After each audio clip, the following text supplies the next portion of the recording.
Welcome to Live Well Long, where we deliver life-enhancing, empowering messages for body, mind, and spirit to those seeking to get the most out of life, who have a zest for learning and know that learning must be an ongoing activity to achieve a vibrant, thriving life. This is your host, Alexandra Van Horn. Stay tuned for another episode of Live Well Long. Hey everyone, this is Alexandra with Live Well Long, and we have a fantastic guest today. Caz is an anatomy and human movement expert, specializing in fixing faulty movement to alleviate chronic joint pain. Her own personal journey, paired with her extensive knowledge, inspired her to create a unique modality called the gravity technique. For many years, Caz was a yoga teacher, but was also frustrated with the level of knowledge she had at the time to help her clients with various injuries they'd come to her with. She embarked on a 10-year journey to dissect, literally, and we'll talk more about that, the body, and learn about the fascinating world of fascia and anatomy in motion. She now teaches and coaches her fellow yoga and movement professionals, but also anyone keen to learn, to up-level their skills and help their clients or themselves on a whole new level, and is on a mission to de-normalize the mindset that pain is just a part of life. So let's welcome Caz. Come on in, Caz. Caz Hitchcock. Thank you so much, Alexandra. It's so just a joy to be here and to be having this conversation around this. You know, it's such an important conversation to be having, that, you know, it's not just part of normal life to be putting up with those aches and pains. And I hear that a lot. You know, everyone's like, I've got to this age, what do I expect? And actually, you know, it's not true. We want to be looking after ourselves well. And your body's a self-healing, highly intelligent organism. So there's no reason why it's putting, you know, it would want to stay in pain. And pain is your body's language. It's your body's call for your attention. It's asking you to respond in a way to change something. Right. So, yeah, it's very exciting to be here. Thank you. Right. Yeah. So you were talking about you were a yoga teacher, and you had people coming to you with issues that yoga alone wasn't able to address. Is that what I'm understanding? Yeah. So I went to yoga because I was broken. You're not broken, by the way, and you don't need a fix. I learned that later. But I had my first surgery when I was 13. So I ended up with a 11-inch scar that runs from my navel to my spine. And for a kidney issue, they tried to fix the kidney, didn't work, so the kidney failed. A few years later, I ended up having another surgery to actually take the kidney out, and then after that, everything was such a mess. I ended up having another surgery to take the scar apart and then make it look a bit better, but also to remove lots and lots of adhered tissue. So I started going to yoga to just sort of get fit. I was starting to go bit lopsided because I'd lost all my core muscles. Okay. And then, because of that, the deeper I got into yoga and then I started teaching, I attracted, and you'll know this, but to do with the universe attracting what you need. Nobody ever walked through the door looking for the yoga class. They always limped through the door going, somebody said you can help me. Right. And whilst I studied, I studied with the British Wheel of Yoga here, which is equivalent to a postgrad degree. So it's a 3.5-year course. It's a fairly weighty yoga teacher course. I still came away with just a standard biomechanics schematic, and just, you know, some real basic anatomy, and it just wasn't enough for the injuries and the post-surgeries and, you know, the issues that I was being faced with from my clients. Right. So yes, I needed more. Yes. So then what was your next step then? Was it exploring the dissections? I think because I was seeing, I inadvertently hit a nail on a head somewhere. For people that couldn't go or didn't want to go or didn't feel fit enough to go to yoga class, Right. even the beginner ones, I Mhm. got those people.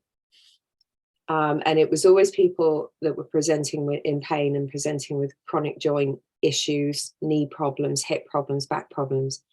And over the first few years of teaching, I started to see similarities in people. Their pain experience was always different, but their body arrangements, their body shapes, their movement patterns were similar and quite often the same. So, for example, with knee issues or hip issues, the feet were always misaligned. We either had, Charlie Chaplin feet or pigeon toes, Right. and the knees weren't looking forwards. With back problems, there would always be, the head quite significantly forward. A lot of the time we're at the desk, so our head is forward a lot of the time. Right. And it just started to see these patterns in the way that people moved, and correlations between the way that they were moving to the pain and in specific joints that they were feeling. Right. So I got into that, and then I really wanted to dive deeper into that. And then I was very lucky. I met a teacher who works in fascial anatomy, but was also a yoga teacher. So he used to teach anatomy and movement. He still does, kind of, an evolution of that now, because this is sort of 12, 15 years ago, something like that. And he was sort of starting to blend the first fascia research into yoga movement, and looking at how to relax and release these patterns. And I started to look at habitual and compensatory movement patterns. So if we're moving in a certain way, Right. For a certain amount of time, then that becomes normal, but it might not be useful. So we can shift our body weight. When you're in pain, you just want to get away from it. Right. So we can spend time, like if we have a hip issue and the hip is painful to stand on, then we'll shift the body weight over to the other side. Right. We may have an intervention to rectify the pain in that hip, but because we've normalized standing on the other side, we're out of the gravity line. We don't feel that we're out of the gravity line anymore, so we stay there. And then we get issues with the other hip. Right. So it was looking at, and from my own compensatory movement patterns, I had no idea that the patterns I'd put in place while I was healing post-surgery had stayed with me for, decades. Beyond their usefulness. Absolutely. We switch them on, but there's no off switch. Right. So it was sort of looking at useful ways that we could get, the person back to the center line, back to gravity. And that's where the gravity techniques come from. We use gravity and the breath and the ground, because these are things that are readily available to us all the time. Right. And in a world that's so high with intervention now, we always think of ourselves as broken. We're always looking for the fix. Right. We have the surgery, we have the exercises, or we're always trying to isolate something in the body and strengthen it or release it or something like that. And actually, like I said at the beginning, body's self-healing, highly intelligent. Right. And when we work with that intelligence, body sorts itself out. We just have to get ourselves out the way. But if we've got those habitual or compensatory movement patterns that are standing in the way, we can't get to where we need to go. Right. Do you see? Yeah. So and then I got into fascia research big time because I wanted what I saw in anatomy books and what I felt under my hands, and you'll know this because you're a manual therapist too. Right. When I started to train in manual fascial release, I wanted to know what I could feel under my hands was, an actuality, what was really happening. So I got into the dissection lab and started to look at fascial lines and the connections that run through the body. So the connective tissue changes the game completely. We think that we are some bones with some muscles attached, but actually the cling film fascia, the connective tissue, turns our bones and our muscles into strings of sausages, if you like. I'm so sorry for the food analogy, by the way. That's okay. It puts you off all your food. If you're not vegetarian, you soon will be. Because we're slung together in this cling film, Right. Now, if I throw a stone in the pond, I can't get ripples just on one side. It Right. affects the whole surface area. So when we look at the movement patterns and pain from a fascial point of view, if there's a pucker in the lining somewhere, it's going Right. to affect the whole onesie. Right. That's so we come from that approach. So it's slightly, some call it revolutionary. I think it's just common sense. But Yeah. but it makes sense to me. And Yeah.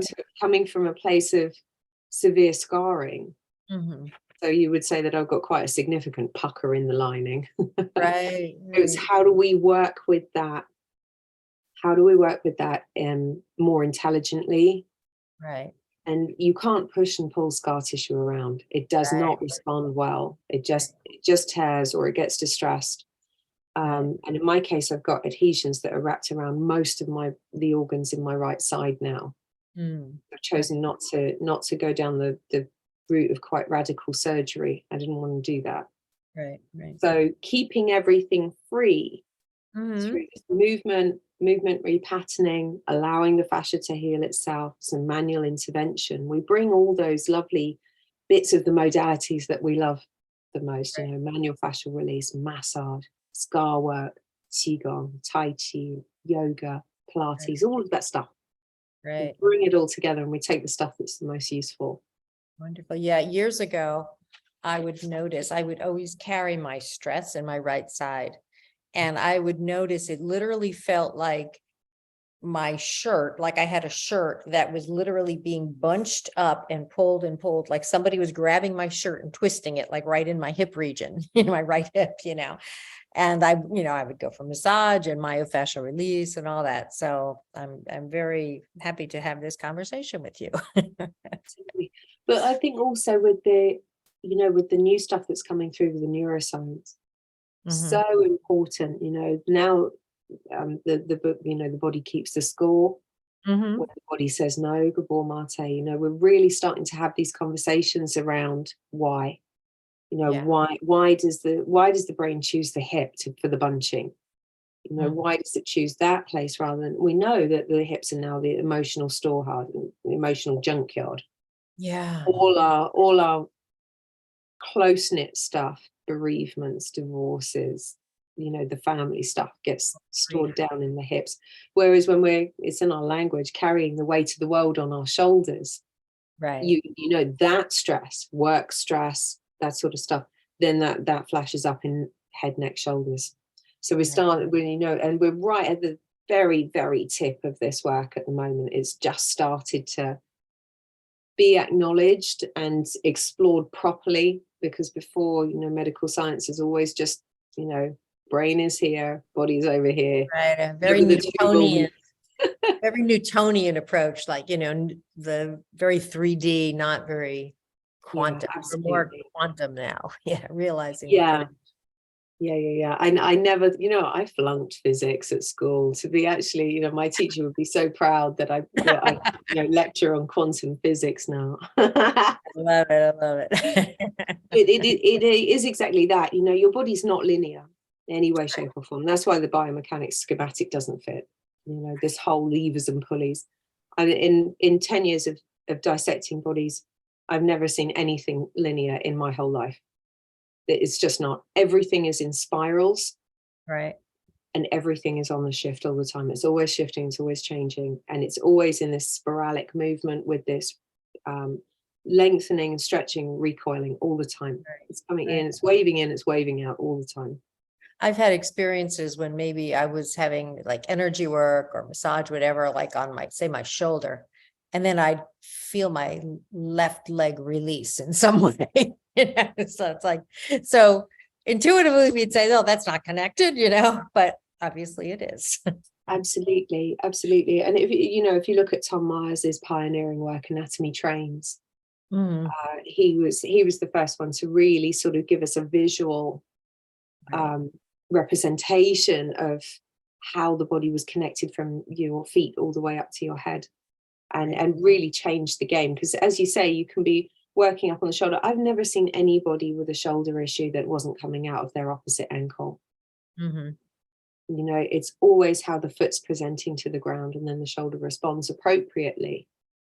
And yeah, it's 99% of the time, unless we've had a shoulder injury. I've had a few tennis players through here in time, you know, where that's just repetitive. But I think the other thing that we get a little bit stuck with is repetitive movement. When we say repetitive movement, we're instantly drawn to sitting at the desk. You know, everyone's got RSIs these days.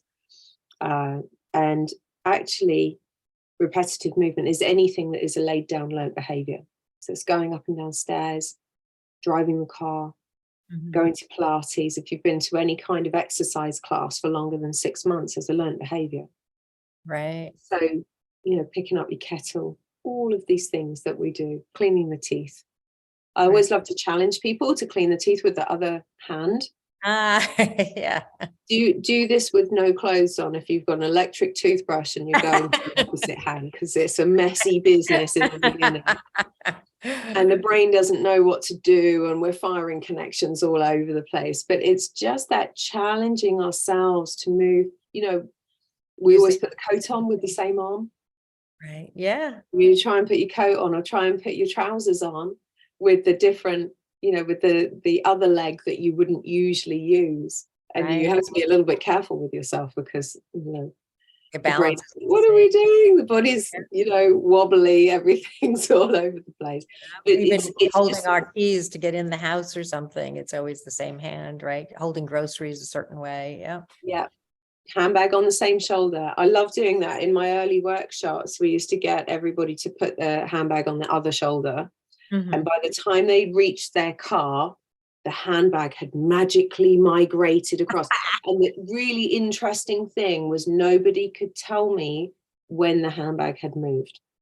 Yeah. It's so automatic. so deeply ingrained into our brains. Yeah. That we just instinctively do that. Yeah. You know, you remember when you first learned to drive a car and the brain's going, I can't, you want me to watch the traffic as well? Right. And do the pedals and the steering and, you know, all of the things. And now we get in the car and we don't think about it. Yeah. Totally automatic. It's all just laid down in there. So it's that really looking at getting into the brain part of that, and looking at sort of, you know, what's really going on. What is the brain up to? Highly intelligent brain. It's doing things, and we want to work with our bodies rather than against it. Right. Absolutely. We want to understand the why behind the what. And then once we get that, then we can affect some real and lasting change. Right. Right. Yeah. I know we talked earlier about some things that you can help people with that are listening, that can help with osteoporosis and also balance. Do you want to share about that? Yeah, absolutely. So yeah, we were talking about bone density and, you know, what do we do? And actually I was writing about, there was a study that's just come out that said, you know, 84% more likely to die in the next 7 years. It's not a very joyful study. Right. But if you can't stand on one leg for longer than 10 seconds, then we've got this increase in mortality. And actually, you know, it wasn't just because you can't stand on one leg. It was to do with balance and mobility. Right. You know, if we're not able to, you know, if we're not able to have functional feet, if we're not able to keep ourselves upright well, then we've got a higher risk of falling. And that was where the mortality was coming from. You know, there was a fall and then, you know, maybe a resulting surgery if we bumped something on the way down. So with that in mind, when I was talking about that on social media and some other platforms, the thing that came through straight away was, I can't balance. I haven't got any balance. I've lost my balance. It's gone somewhere. I've misplaced it. Standing on one leg doesn't mean like the ballet dancer with, you know, the other leg is up at the side of your head, or, you know, flung over your shoulder, or, you know, up on the worktop, something like that. It doesn't have to be. And this is where we get a little bit stuck in those big gross movements. And actually load bearing with regards to building muscle tone, with regards to building bone density, can be as little as just shifting your body weight and lifting your heel. Toes don't have to come off the floor. Right. We've got lots of things around us that can help us. If we're waiting for the kettle to boil, and the gravity techniques are designed to button into your day-to-day life, that's what they do. I've never found anybody that's ever done their exercises. You get a sheet of exercises from the physio and go, well, I did mean to do them. Right, So, that's so true. Yeah, it's so easier things when like, they're right there to do it. Yeah. yeah, absolutely. So things like teeth cleaning pose, kettle boiling pose, supporting yourself better when you're sitting at the desk, sitting in the car, doing these day-to-day activities. That's where they come in. So, you know, waiting for the kettle to boil is a great thing. It gives you a couple of minutes where you're hanging around and you haven't got much to do. So you've got a worktop near you as well. So if you are wobbly and you are struggling with your balance, it is a learned behavior. It's in there in the back of your head. You're hardwired to be able to do this stuff. It's just temporarily misplaced. Got it. You're just starting by lifting one heel, leave the toes on the floor, but then starting to take the weight through the other side with a soft knee. Starts to build your bone density, starts to build your muscle tone. So the soft knee would be the standing leg, the one that's holding all this weight. The weight-bearing leg would be soft. Yeah. The knee would be soft, and then the opposite leg, you would just be lifting the heel, but the toe would be. Yeah. So your toe is your stabilizer, and then as you get used to it, because your brains are learning. You know, so I don't like the word machine, but it's, you know, it's in there writing stuff down all the time. So as it gets used to having less foot on the floor, then eventually the toes might come off the floor, and then maybe we can tuck the toes behind the calf. So we just start working with the body a little bit more, Start with what you can. Yeah. Start where you are, do what you can. Is how we work over here. You know, trying to go for these big goals straight away, we don't do them because it's just disheartening. We're a reward-based species. We're looking for the prize at the end, you know. And if it's too hard and we don't think we're going to get anything from it, we just won't do it. Not do it. Yeah. Simple as that. So there's no point in, you know, and if it hurts, that's not a reward. So if it doesn't feel nice or it's uncomfortable or it's causing me pain, I'm not going to come back and do it. There's no incentive in there for me to do that. So it's that's where it comes back to working with your body rather than pushing and pulling it around. Right. So for balance, for our listeners, just to repeat it for our listeners, help improve their balance, they would alternate. So one time it would be one leg, one time it would be the other. But always both sides. Yeah. And don't fear the wobble.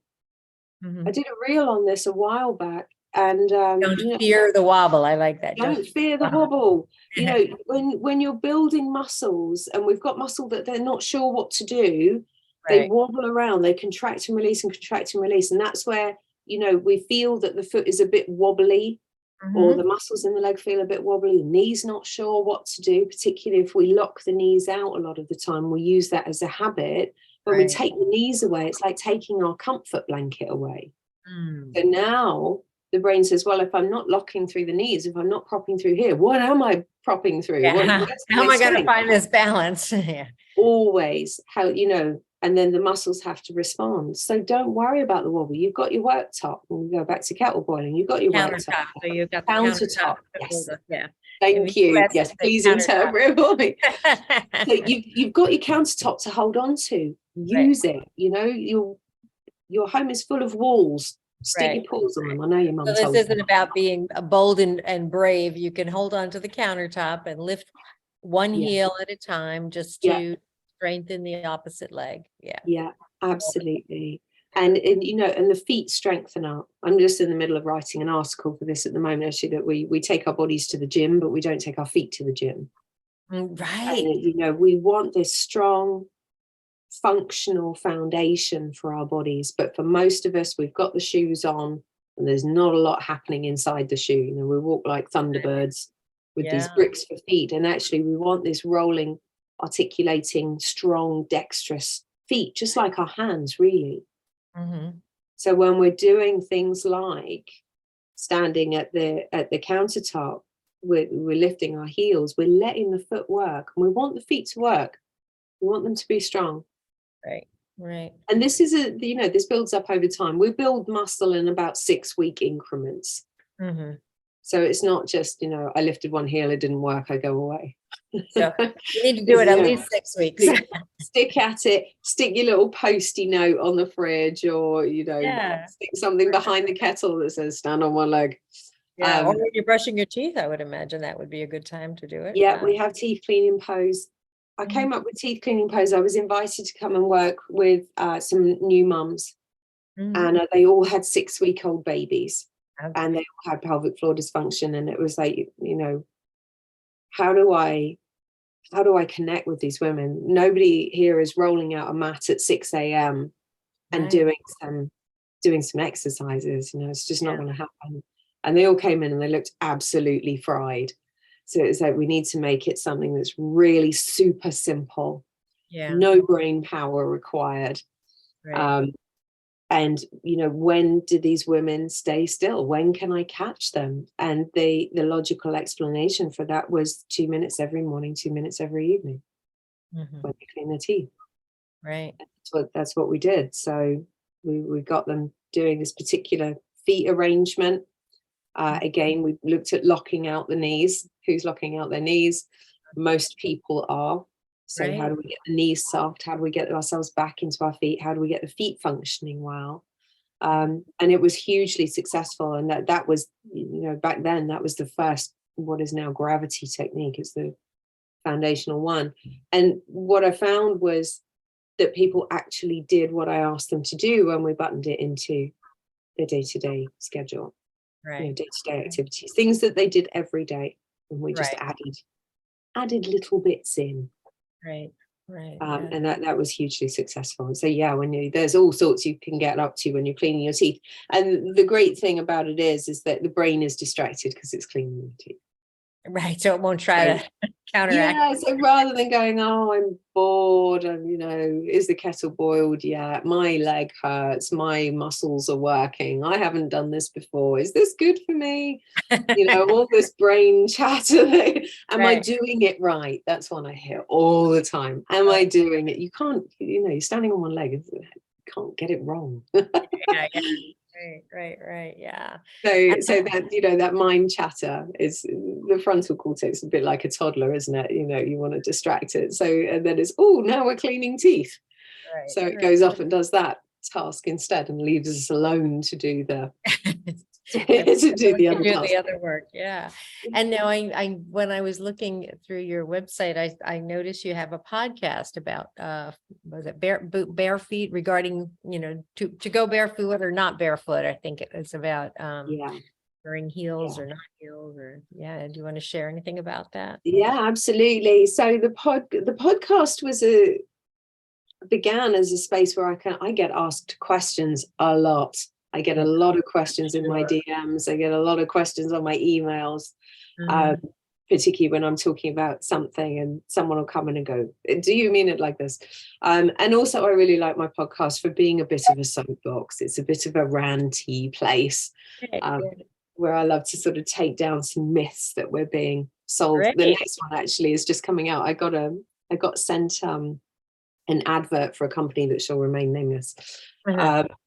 And it says, you never have to touch your shoes again. You can just slip them on. And the person that sent this to me sent it with a caption, this is a really bad idea, right?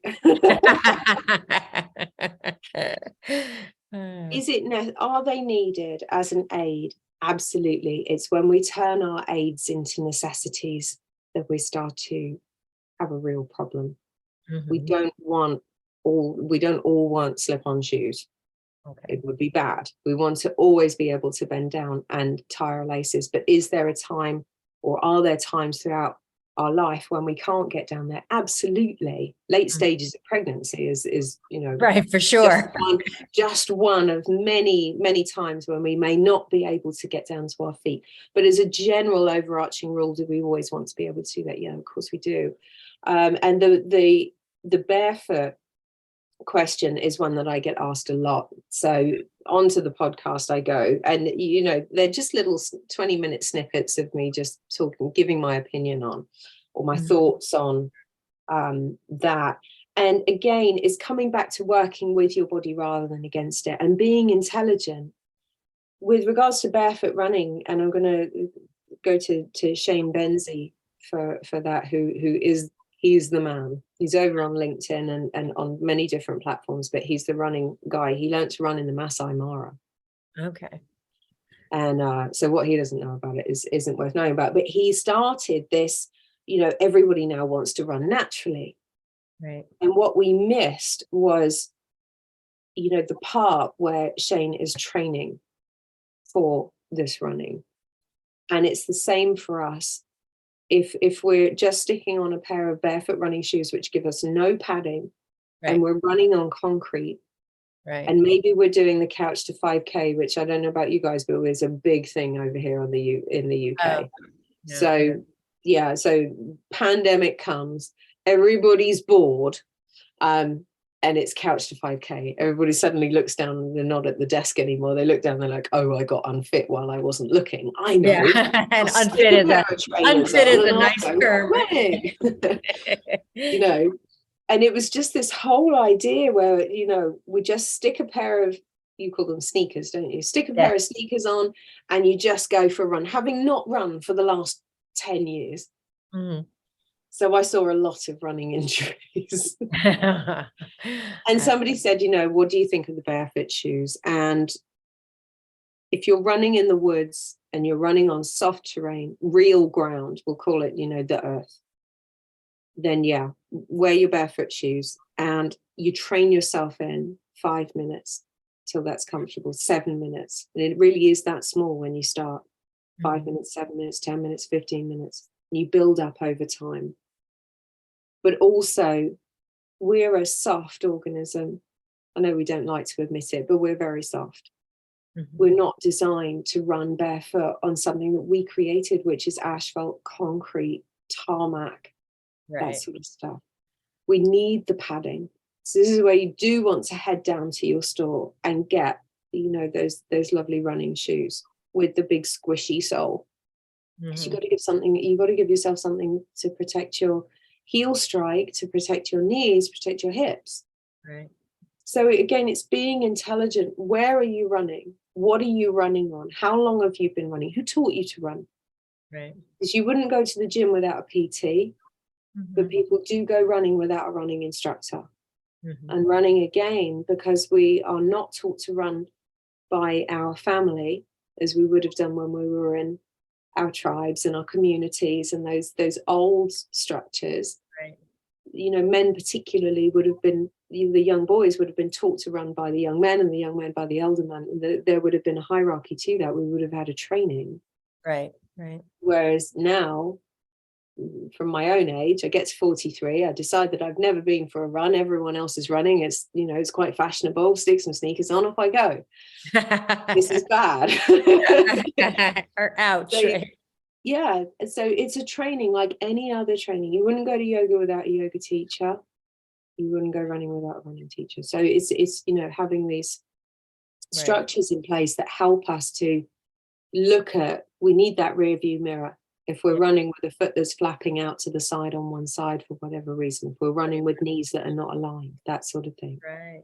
Yeah. I have switched to zero drop sneakers with a wide toe box, but I did try the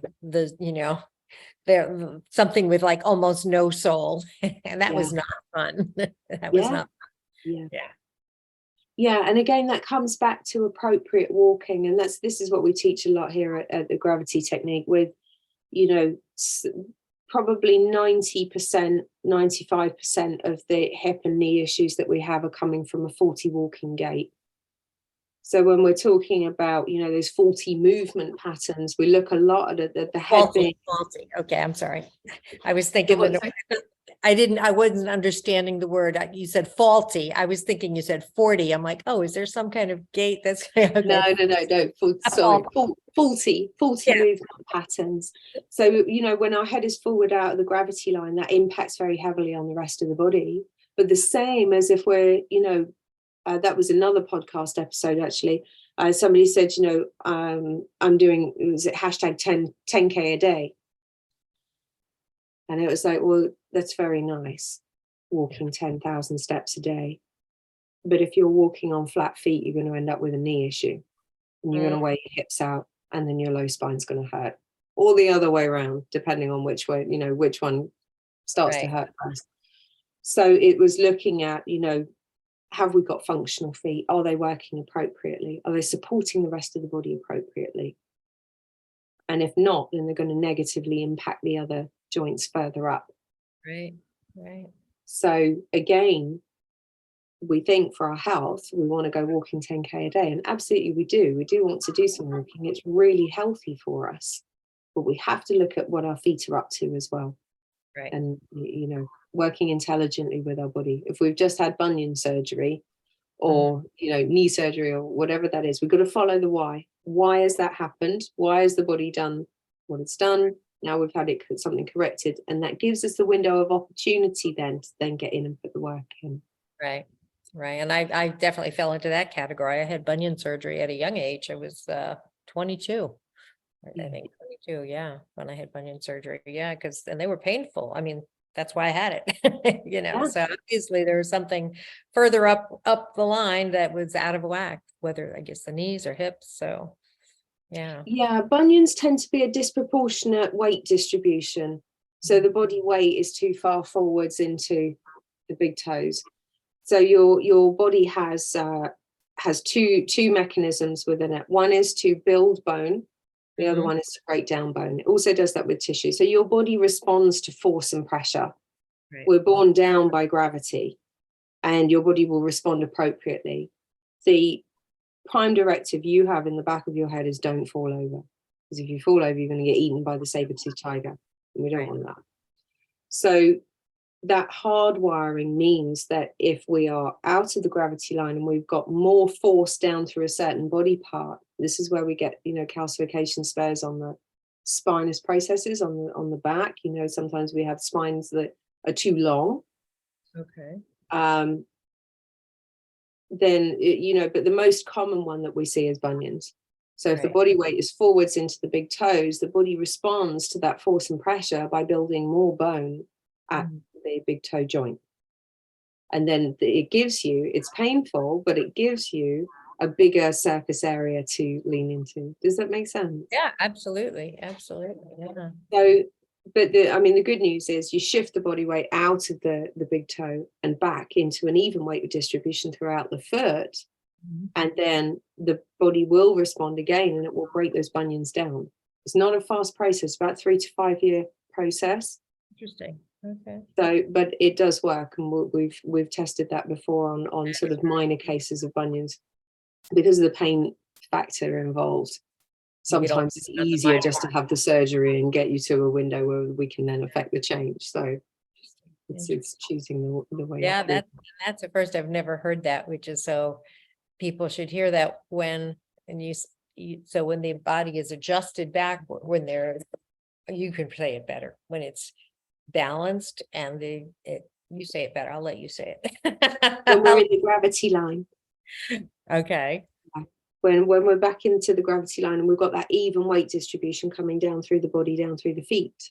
Yeah. Then the body will naturally rebalance itself. It will put itself back together.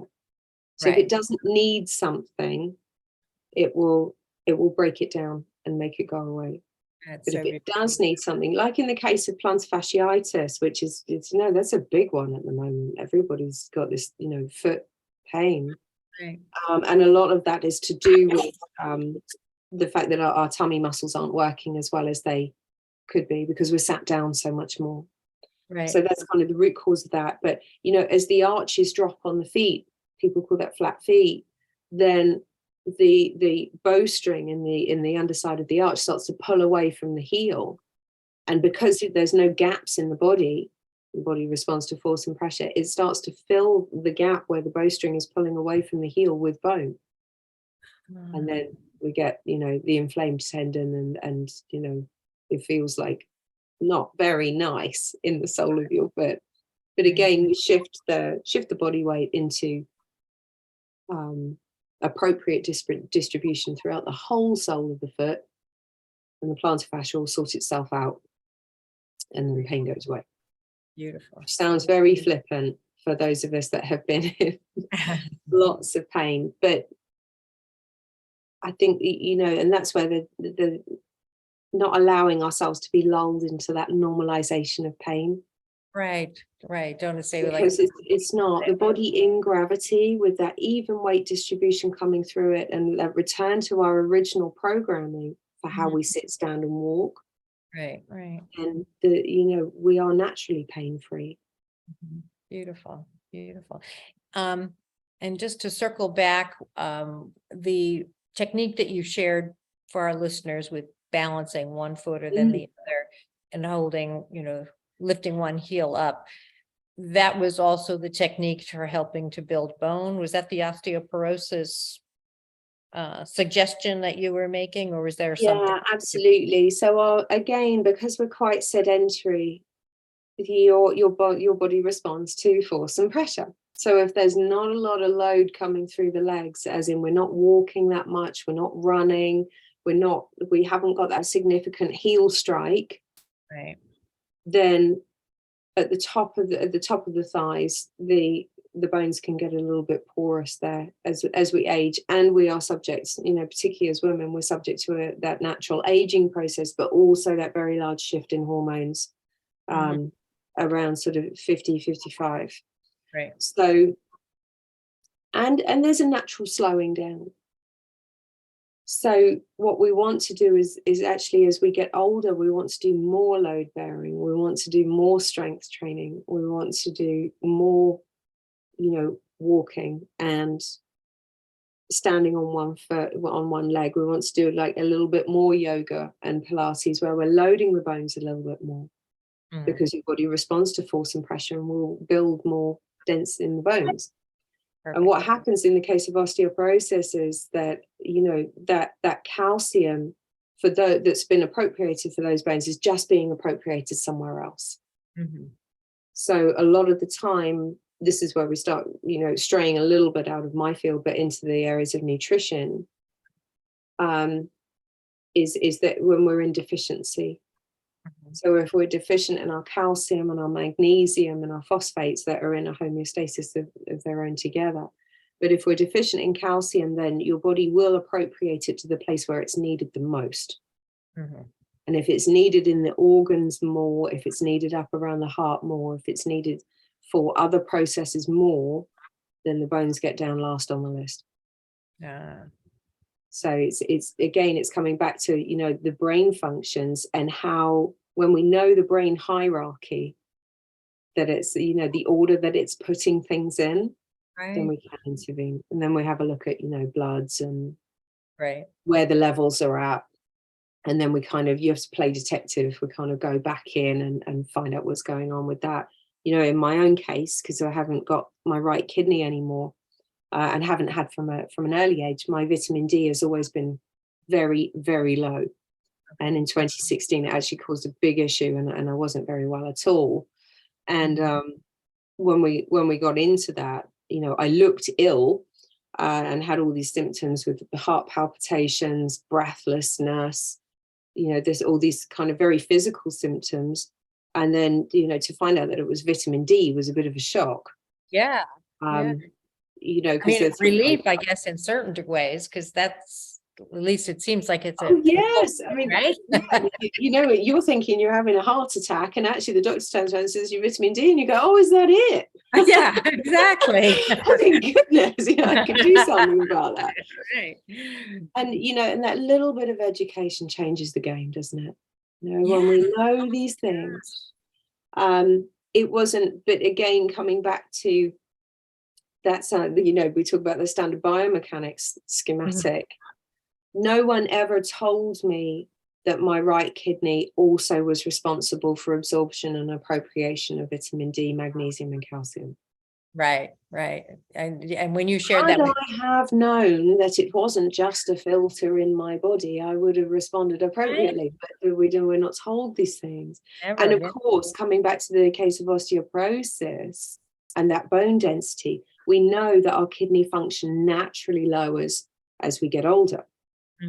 So from the ages of sort of 45, 50, 55 onwards, that kidney function is slowing down. So, and this is, I was accosted by somebody. I get accosted a lot. I was accosted by somebody that says, is that it? We're not allowed to drink ever again. You know, do we when we're 60 still need to drink like we were when we were 20? No, Yeah. there is a point when we're going to have to grow up. Yes, right. Be sympathetic. Yeah. We can't eat sweets and sugary things like we did when we were kids anymore. We have to be Exactly. grown-ups and accept that our body isn't as tolerant as it was of these external factors, but also knowing that how the different parts of us are functioning and the job and all the jobs that they have. Right. So with the vitamin D, if that is not being appropriated throughout the body properly, that is responsible for our cell regeneration, and that includes bone cell regeneration. Right. Yeah. Any bone supplements you see in the store usually includes vitamin D. Yeah. Yeah. But it's understanding it's and you'll know this, it's a homeostasis. So Right. it's never just one supplement, you know. Right. If something's out of whack, it's out of whack in the whole ecosystem, isn't it? You know, Right. Yeah. it's looking at all the different component parts of the system. A little bit like when we're working with the fascia, you know, your head is talking to your pelvis all the time. If your head is forward, your pelvis is under. It has to be that way. So it's coming back to that homeostasis of the body. If I shift something and I affect something, then something else is going to move, because your body's affected by and of each other. Yeah. Yeah. Wow. That's so, it's such a beautiful new awareness that you're sharing, because, you know, general bio 101, whatever we took in high school or college or wherever we learned it, doesn't include any of this, of course. It's, you know, it's a very simplistic approach. Like you said, the kidney is the filter, you know, but it's so much more than that, that they couldn't fit it all in the textbook. So maybe they didn't even know it at the time when the textbooks were written, right? Yeah. Yeah, and you know, it's only because, you know, somebody says to me, oh, you know, fascia is a fairly new thing. It is a new thing because we, in the old formaldehyde embalming process, fascia was destroyed. I'm so sorry, this is going to ruin your cake. It turns it into desiccated coconut. So it's only because of the leaps forward in technology that we have in the dissection lab, and with our ability to see into the body, microscopes, scanning, imaging techniques that we've got now, that we're able to get inside the body and see it more. Now, we didn't have those 50 or 100 years ago.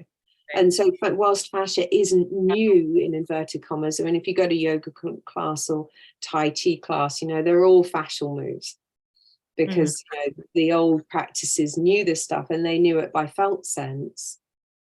But for us, from a scientific point of view, it's required significant leaps forward in medical technology to be able to see this stuff in its original form.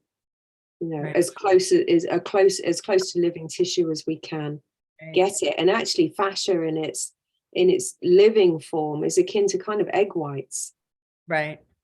So that's, you know, it's this slippery, gloopy stuff. You can't get hold of this stuff. Or even I remember from, you know, massage school talking about, you know, when you see raw chicken, how it's got that slippery, filmy.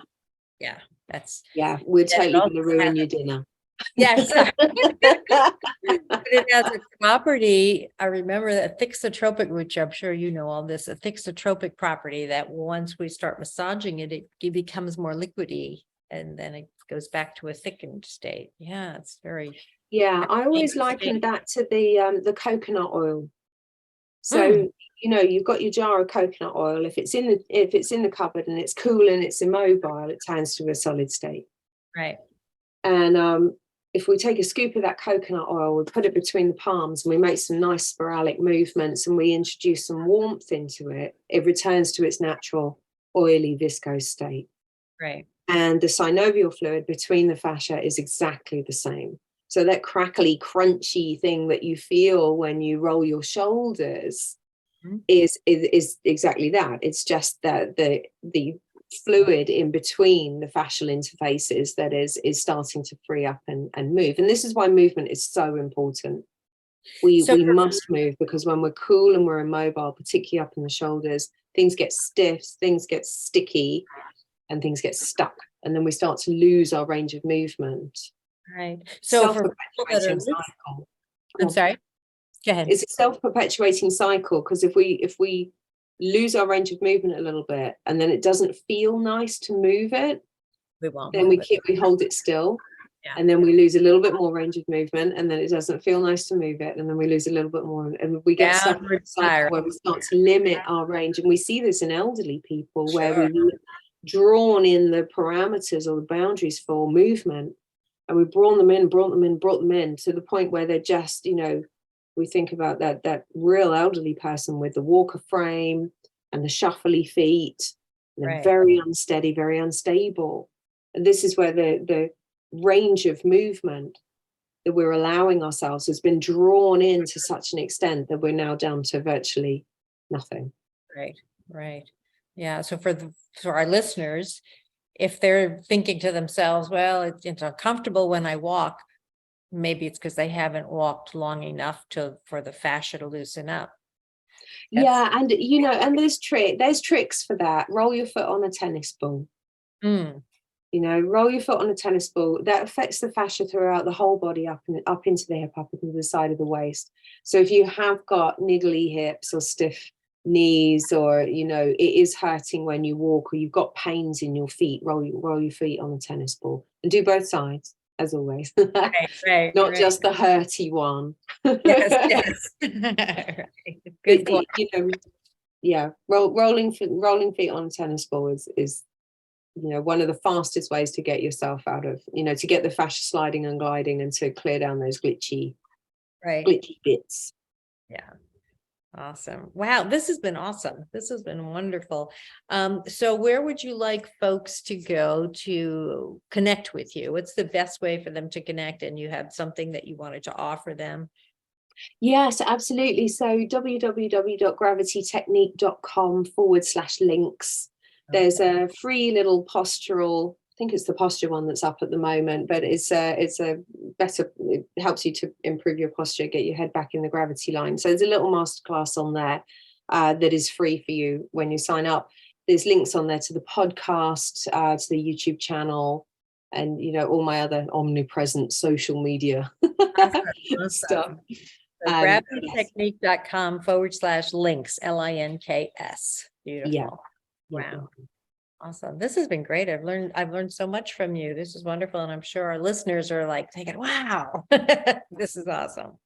If the more we can have these conversations about these things. Yeah. And that's my mission, is just that we don't have to live in pain. It's sold to us that we need painkillers, or we need to make the pain go away. But when we can, there is so much we can do to work with our bodies, and we don't have to put up with that. Right. And I think, the more we can talk about this stuff, and it empowers us as well. We're able to actually take responsibility our own for our well-being. well-being. Yeah. Absolutely. Wow. Well, thank you so much. I'm sure our listeners are going to love this, and this will be uploaded to the podcast Live Well Long, of course. And this has been awesome. Thank you so much. Thank you, Alexandra.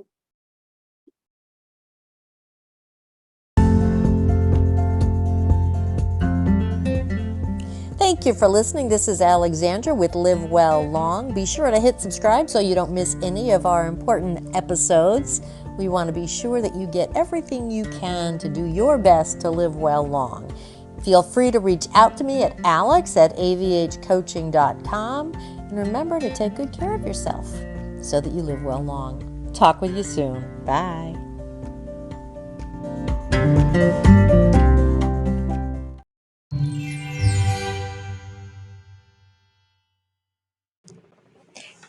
Hey, psst, it's Alexandra. One more thing.